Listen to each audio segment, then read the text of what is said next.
Hello everyone, welcome to Testbook super coaching for bank exams. कैसे हैं आप सब लोग? दोस्तों, आईबीपीएस आरआरबी के फॉर्म्स निकल गए। आपने पीओ के लिए, क्लर्क के लिए जरूर फॉर्म फिल करना स्टार्ट किया होगा। साथ में एक और फॉर्म निकले हैं IBPS RRB scale 2 officer level के, जिसको हम जीबीओ कहते हैं। जनरल बैंकिंग ऑफिसर की बात की जाती है। उसके भी फॉर्म निकले और काफी बेहतरीन वैकेंसीज इस बार अनाउंस की गई है। अब जब हम जीबीओ की बात करते हैं, स्केल 2 ऑफिसर, जो नॉर्मल पीओ स्केल 1 ऑफिसर में जाएगा, जीबीओ जो होता है वो स्केल 2 ऑफिसर के अंदर आता है। अब स्केल 2 ऑफिसर के अंदर 2 पोस्ट आती है, एक जीबीओ की पोस्ट आती है और एक स्पेशलिस्ट ऑफिसर की पोस्ट आती है। स्पेशलिस्ट ऑफिसर में आपको अलग-अलग डिफरेंट डिफरेंट फील्ड्स की बात होगी। जब जीबीओ की हम बात करते हैं, जीबीओ का हमारा डिस्कशन होता है, तो इसके अंदर आपका 2 साल का बैंकिंग या फाइनेंशियल इंस्टीट्यूशन का एक्सपीरियंस होना ज़रूरी है। आप किसी भी एनबीएफसी में या किसी भी बैंक में, चाहे प्राइवेट हो चाहे गवर्नमेंट हो, आप कहीं पे भी अगर काम कर चुके हैं और मिनिमम 2 साल का अगर आपका एक्सपीरियंस है, तो यहाँ पे आपके लिए बड़ी अच्छी अपॉर्च्युनिटी मिल जाती है। तो एक्सपीरियंस लेवल पे ये पोजीशन आपके लिए है। अगेन, एजुकेशन कोई भी चल जाएगा, बट 2 साल का एक्सपीरियंस जो है वो आपके लिए इंपॉर्टेंट बनेगा।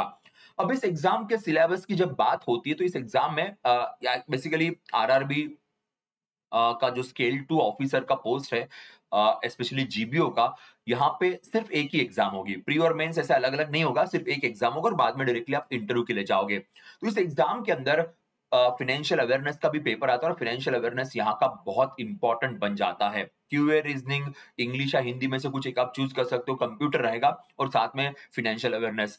अब यहाँ पे 2 साल का एक्सपीरियंस होने की वजह से फाइनेंशियल अवेयरनेस का पेपर जो है थोड़ा-सा अलग बन जाता है, थोड़ा-सा डिफिकल्टी लेवल हाई बन जाती है, बिकॉज़ आप 2 साल ऑलरेडी काम कर चुके हो।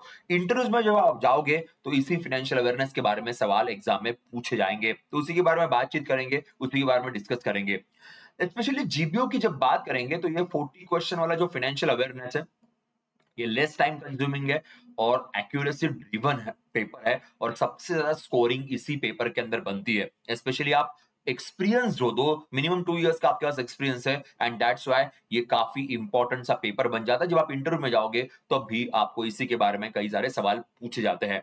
तो आज के इस सेशन में मैं थोड़ा डिटेल सिलेबस एनालिसिस करूंगा फाइनेंशियल अवेयरनेस के पेपर को लेके। पिछले कुछ सालों का जो पेपर पूछा गया उसका हम एनालिसिस करेंगे, मींस प्रीवियस ईयर पेपर जिसे हम लोग कहते हैं, वो भी हम एक बार डिस्कस कर लेंगे और थोड़ी बहुत बातचीत हमारी कट ऑफ को लेके भी होगी। एक ही पेपर है, तो इसमें सही मार्क्स आने बहुत जरूरी है। जितने अच्छे मार्क्स आएंगे उतना ही आपको इंटरव्यू के लिए फायदा होगा, बिकॉज इंटरव्यू में जब आप जाते हो तो 80:20 का रेशो होता है। 80 का वेटेज जो है वो मेंस को दिया जाएगा और मेंस में यहाँ पे काफी ज्यादा वेटेज है। अब एक बार बात करते हैं कि यहाँ पे पेपर जो है फाइनेंशियल अवेयरनेस, उसमें बैंकिंग अवेयरनेस भी आएगा कि करंट अफेयर्स कंपैरेटिवली कम होता है। करंट अफेयर्स के ऊपर थोड़े कम सवाल आते हैं, बाकी जो फाइनेंशियल बैंकिंग अवेयरनेस है वहां पे सवाल थोड़े ज्यादा आते हैं। अब कुछ सवाल एकदम स्टैटिक होते हैं और कुछ सवाल फंक्शनल वाले होते हैं। फंक्शनल कंसेप्ट का मतलब है कि एक सिचुएशन बेस्ड क्वेश्चन कहेंगे या प्रेजेंट सिचुएशन को ध्यान में रखते हुए सवाल पूछे जाएंगे, तो ऐसे सवाल आते हैं। अब टॉपिक्स की बात करेंगे तो आरबीआई, आपको आरबीआई को बहुत डिटेल में पढ़ना है। सिर्फ repo, reverse repo, CRR, SLR रट के जाने से कोई फायदा होगा नहीं। यहाँ पे सही तरीके से पूरी मॉनेटरी पॉलिसी समझनी पड़ती है। पॉलिसी रेट्स का क्या इंपैक्ट होता है वो पढ़ना पड़ेगा। इकोनॉमी के ऊपर कैसा वर्क होगा ये पढ़ना पड़ेगा। आरबीआई के फंक्शंस बहुत डिटेल में पढ़ने पड़ेंगे। सिर्फ ऊपर ऊपर 2-4 फंक्शन पढ़ के चले गए, ऐसा यहाँ पे नहीं होगा। फिर बैंकिंग सिस्टम की बात करेंगे तो commercial bank, cooperative banks, then schedule, non-schedule, PSBs, RRBs, private banks, cooperative banks, small finance banks, payment banks, ये सब कुछ डिटेल में उनके हर नॉर्म्स और कंडीशन के साथ हमें यहाँ पे डिटेल में पढ़ना होगा। Then PSL, PSL is one of the favourite topic for this exam, क्योंकि हम आरआरबी में काम करें तो आरआरबी के पीएसएल के नॉर्म्स को लेके काफी बार सवाल एग्जाम में आते हैं, उनका वेटेज भी ज्यादा होता है।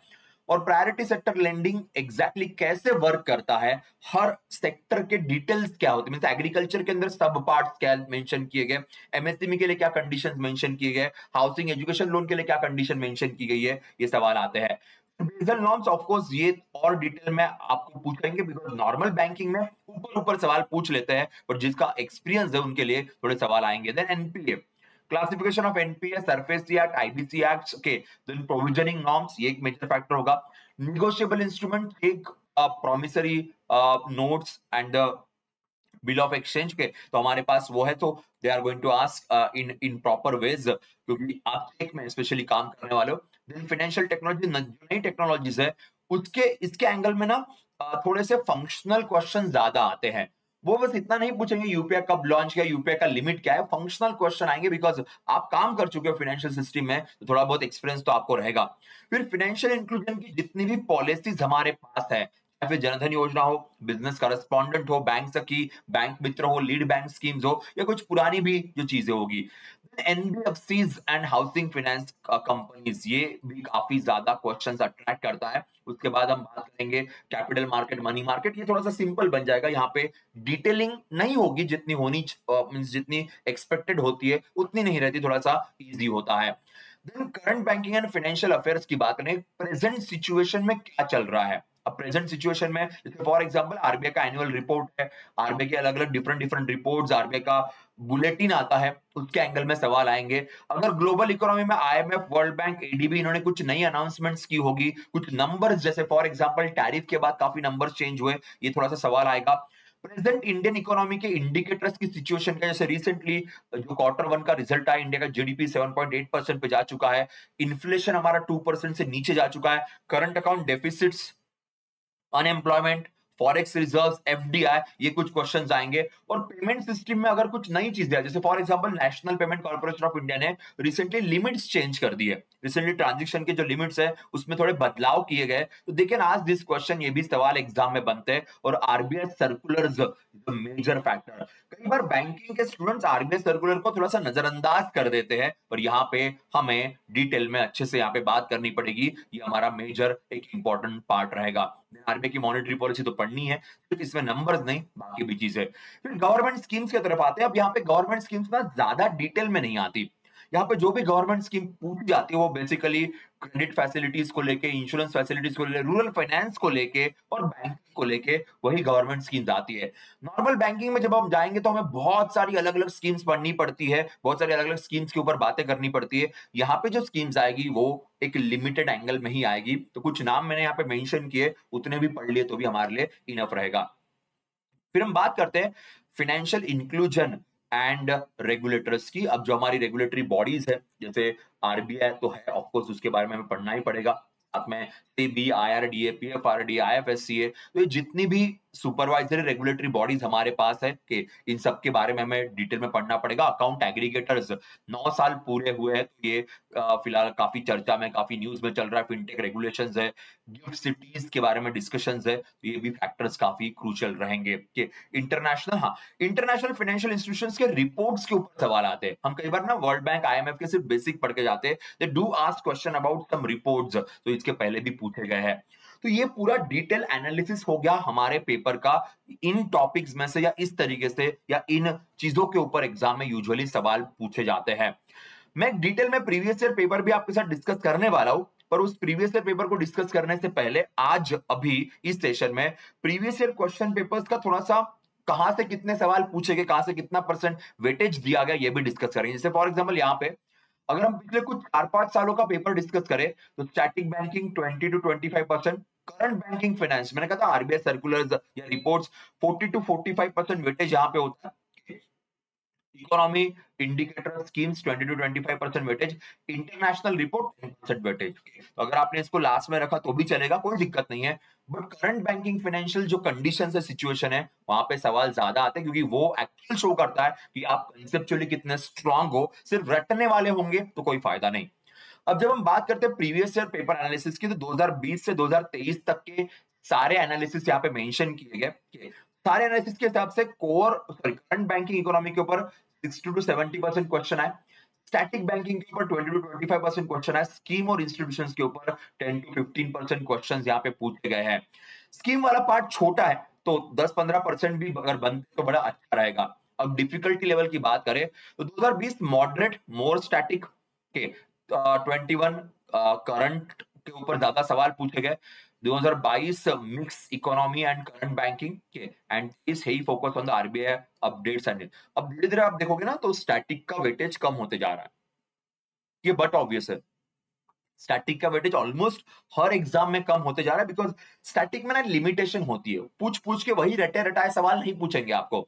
जो प्रेजेंट इकोनॉमिक सिचुएशन है उसके अंडरस्टैंडिंग आपको कितनी है, ये देखना बहुत बनता है, क्योंकि ये समझ जिसको होगी वो इस बैंकिंग करियर में बहुत आगे बढ़ेगा। जो रटे-रटाए तरीके से आता है, फिर वो ढंग से काम भी नहीं करता, उसको बहुत बोर होता है, वो लगता है क्या कर रहा है, क्या नहीं कर रहा है। तो they want such kind of people, those who are curious, those who understand the economy and conceptual clarity जिनकी अच्छी है, उनके लिए काफ़ी बेटर रहेगा यहाँ पे, ध्यान रखिएगा। अब कट ऑफ की बात करेंगे तो candidates who score 25 plus out of 14 financial awareness have a big advantage. याद रखना, देखो 40 में से हमारा टारगेट 30 का तो रहना चाहिए। अगर आपको 30 और 30 प्लस मार्क्स अगर मिल रहे हैं, you are of course going to get a very good advantage, क्योंकि एक तो ओवरऑल कट ऑफ भी आपका निकल जाएगा, इसमें कोई दिक्कत नहीं है।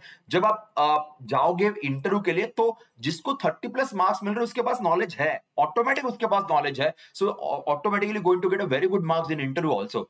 और जितनी ज्यादा लीड, क्योंकि लीड जो है ना, वो क्यूए रीजनिंग से ज्यादा हमेशा लीड जो मिलती है वो फाइनेंशियल अवेयरनेस में मिलती है, और वही लीड काम में भी आती है इंटरव्यू के लिए। बाकी किसी भी सब्जेक्ट के क्वेश्चन इंटरव्यू में नहीं पूछेंगे, वो पूछेंगे आपके फाइनेंशियल अवेयरनेस वाले। तो दोनों एंगल में अगर ध्यान रखोगे तो बहुत बड़ा एडवांटेज मिलता है इस पेपर का, जिस एडवांटेज को कई बार स्टूडेंट्स अपने थोड़ा लेजी एंगल में गवा देते हैं। इसलिए मैंने एक स्ट्रैटेजी बनाई है। डेली बेसिस पे आप आरबीआई की press release, PIB, business newspapers, तो हमारा एक सेशन होता है, और वो सेशन हमारा होता है सुबह 9 बजे हमारे text book super coaching app पे, जो सुपर पास लाइव है, उसमें सुबह 9 बजे डेली करंट अफेयर्स का सेशन है। उस सेशन में मैं सब कुछ कवर करता हूँ। उसमें आरबीआई के रिसेंट रिलीजेस भी होते हैं, पीआईबी भी होती है, प्रेस इंफॉर्मेशन ब्यूरो जो करंट अफेयर्स के लिए जरूरी है, बिजनेस न्यूज़पेपर्स भी यहाँ पे मैं इंक्लूड करता हूँ, तो आपको सब कुछ मिल जाएगा, आपको अलग से कुछ पढ़ने की जरूरत नहीं। मंथली कंपाइलेशंस भी मैं अपने टेलीग्राम पे प्रोवाइड कर देता हूँ, जो मैंने स्टार्टिंग में आपको दिखाया था। वीकली आपको स्टैटिक बैंकिंग और रिपोर्ट्स, तो इसके सेशंस भी आपको सुपर पास लाइव पे मिल जाएंगे। मंथली रिपोर्ट्स भी होती है, यूनियन बजट, इकोनॉमिक सर्वे, ये भी आपके लिए अवेलेबल है। ओके, मॉक टेस्ट देनी बहुत जरूरी है, मॉक टेस्ट से पहले पढ़ो। कुछ लोग सिर्फ मॉक टेस्ट ही देते हैं, पढ़ते नहीं है। ये एक बहुत बड़ा रीजन होता है कि मार्क्स बहुत कम आते हैं, इवन कट ऑफ क्लियर नहीं हो पाती है, सिंगल डिजिट्स में मार्क्स आते हैं, क्योंकि सिर्फ मॉक देने से चीजें नहीं पड़ेगी। पहले आपको पढ़ना पड़ेगा, डेली बेसिस पे स्टडी करना पड़ेगा, और फिर जीए में पेशेंस रखना बहुत जरूरी है, आपका पंक्चुअलिटी रखनी बहुत जरूरी है, और आपको डेली बेसिस पे पढ़ना बहुत जरूरी है। डेली बेसिस, कुछ लोग होते हैं ना कि लास्ट में पढ़ लेंगे, 3 महीने का पढ़ लेंगे, 6 महीने का पढ़ लेंगे। These things are creating a very huge problem these days, और इसलिए जीए में काफी सारे लोग अपना कट ऑफ क्लियर नहीं कर पा रहे हैं। ये भी एक मेजर रीजन है, कि तो ये ध्यान रखेगा ना। आरआरबी स्केल 2 की अगर बात करें, 70% करंट बेस्ड क्वेश्चन है, 30% स्टैटिक बेस्ड। तो सिर्फ स्टैटिक पढ़ के मत जाना, करंट सिचुएशन के हिसाब से प्रिपरेशन करके जाइएगा। और आउट ऑफ 40 मैं कहूंगा 30 प्लस जो है, वो अगर आप कंसिस्टेंटली पढ़ोगे तो आराम से आ जाएगा, आराम से बनेगा। 30 प्लस बन जाते हैं। जो कह रहे कि नहीं बनते सर, क्या बड़ी बड़ी बातें कर रहे हो, वो उनके नहीं बनते जो आलस करते, जो ढंग से नहीं पढ़ते। जो रेगुलरली पढ़ रहे, literally they are getting 30 plus marks, 35 plus marks भी लोग लेके आ रहे हैं। और ऊपर से आपका तो 2 साल का एक्सपीरियंस है, मोर देन 2 years का, तो आपके लिए काफी इजी बन जाता है, because many things you are experience, और उसी एक्सपीरियंस के भरोसे सवाल यहाँ पे आपके सामने आएंगे, ध्यान रखना। तो इसी को पूरा डिटेल में पढ़ने के लिए हमारी बैचेस भी बहुत जल्दी स्टार्ट हो रही है। अब मैंने यहाँ पे टेबल बना के रखा है, इस टेबल में किस टॉपिक से कितने क्वेश्चंस कौन से ईयर में, 2020, 21, 22 और 23 के, तो कहाँ पे कितने क्वेश्चंस बने। तो आप देखो, आरबीआई मॉनेटरी पॉलिसी पे कंसिस्टेंटली क्वेश्चंस बढ़ते जा रहे हैं। बैंकिंग टर्मिनोलॉजीज क्वेश्चंस कंपैरेटिवली थोड़े से कम हुए। डिजिटल बैंकिंग क्वेश्चंस बढ़ते जा रहे हैं। गवर्नमेंट स्कीम्स अगेन क्वेश्चन थोड़े से बड़े हैं। Indian economy questions are increasing, no doubt, और बढ़ने ही है। Then banking, current affairs, financial international institutions questions कम है। देन फाइनेंशियल जो भारत की इंस्टीट्यूशन है, यहाँ पे भी क्वेश्चंस कम है, और बाकी इंडेक्सेस, इंटरनेशनल इंडेक्सेस है, यहाँ पे भी 2 to 3 क्वेश्चंस है। तो आप देख सकते हो, ये टॉपिक वाइज वेटेज है जो भी मैंने यहाँ पे डाल के रखा, 2020 से 2023 तक का। तो ये एक फैक्टर है। सुपर पास लाइव में अगर आप एनरोल होते हो, तो सुपर पास लाइव में आपको सब चीजों की बैचेस मिल जाएगी। अब इसकी बैच अभी तक लॉन्च हुई नहीं है, पर बहुत जल्दी हम लॉन्च करेंगे, वो आपके रिक्वेस्ट पे। अगर आप में से बहुत लोग पढ़ना चाहते हैं, आप में से बहुत लोग अगर स्टडी करना चाहते हो, हम डेफिनेटली इसकी बैच आपके लिए लॉन्च करेंगे। और इस बैच में मेरा तो पर्सनली फोकस ये रहेगा कि you should get 30 plus marks. If you are going to get 30 plus marks, it will be the game changer for you, literally game changer for you, और ये हमारा मेजर फोकस होगा। अब सुपर पास लाइव में already RRB PO, RRB clerk की batches चल रही है, एलआईसीओ का भी बैच चल रहा है। इसमें जल्दी से हम डीबीओ का भी बैच लॉन्च करेंगे, बट वो आपकी डिमांड पे, कितने लोग इसमें इंटरेस्टेड है उसके हिसाब से। सुपर पास लाइव क्या है, तो ये एक सब्सक्रिप्शन मॉडल है।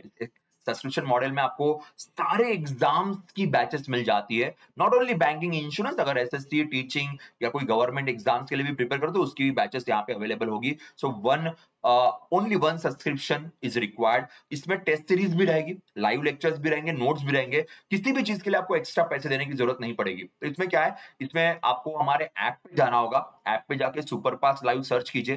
सुपर पास लाइव जैसे ही आएगा, यहाँ पे आपके पास पेमेंट ऑप्शंस आएंगे। 5 डेज का है, 3 मंथ्स का है, 12 मंथ्स का, 18 मंथ्स का। यहाँ पे अप्लाई कूपन आएगा, अप्लाई कूपन में आप एक कूपन कोड डाल देना, PUSHPAK। ये कूपन कोड डालते ही आपको डिस्काउंट मिलेगा। इवन 5 दिन का, 5 डेज का, 5 रुपए का ट्रायल भी आप ले रहे हो तो भी कूपन कोड डाल दीजिए, it will be helpful for you. Coupon code से डिस्काउंट रहेंगे, तो ये 3 मंथ्स 329 है, 12 मंथ्स 1099 है, ये सारे इस कूपन कोड के बाद ही आपको मिलेंगे। इवन 5 दिन का भी कर रहे हो तो इसमें भी कूपन कोड ऐड कर देना, फिर वो ऑटोमेटिकली आपको फ्यूचर में हेल्प मिलेगी।